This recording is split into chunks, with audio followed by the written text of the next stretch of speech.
Hi guys, welcome to my videos. So guys, today in this video I'm gonna describe something interesting. Some of you may like it.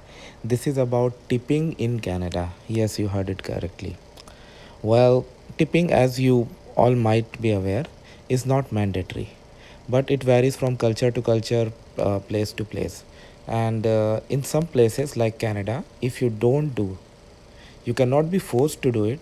Okay, no, nobody can force you to pay for it, like, because this is an optional payment that you do when you want to, like, this is a way to say thanks for services when you go to a restaurant and you are served by waiters or waitresses.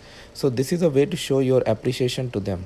There are various reasons for it. For example, like in most of the places, in most of the scenarios, these guys are not paid high. Of course, during the pandemic and during work shortage, things have changed, but still, like, it's not at par with other industries.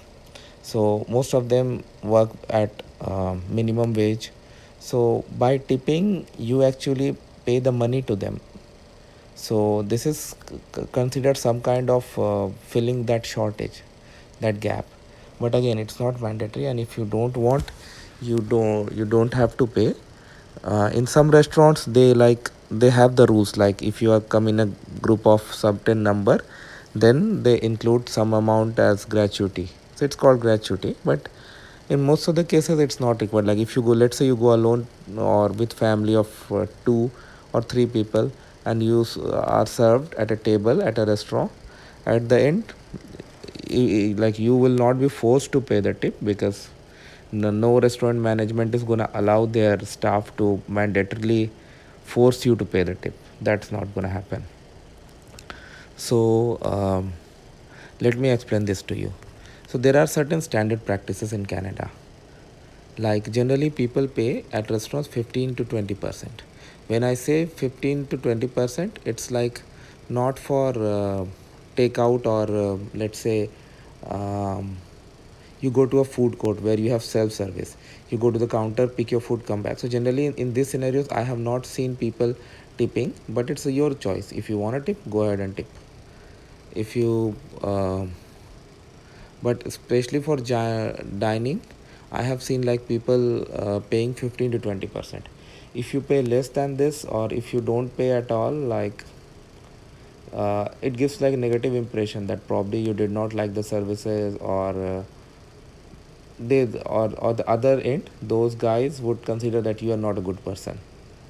That also may come in their mind. For food takeout, generally I have seen like no takeout, no tip. But during the pandemic, this has started because people wanted to support the local restaurants. Even if you order food through apps like Uber Eats or something, there is a section for tip where they put a standard tip to delivery people. Like, if you order from Uber Eats, by default it assigns 15% tip to the delivery person. So you have all the opportunity in the world to change it, but I have seen most of the people to do it. So this is what the tipping culture here in Canada. Now it's up to you how you want to take it. It's not a law. This is not a law that you have to make additional payment, but I have seen this going through. Another thing I have seen, like, in restaurants where you are done and when you pay the bill, when you swipe your card uh, in the machine, billing machine, there's an option like you want to tip, yes, no, yes, then it asks for the percentage or fixed amount. So all those things are available over there, and that you can pay. That's how things work. So this is how it works, guys, and I hope you're gonna like this video. Thanks for watching.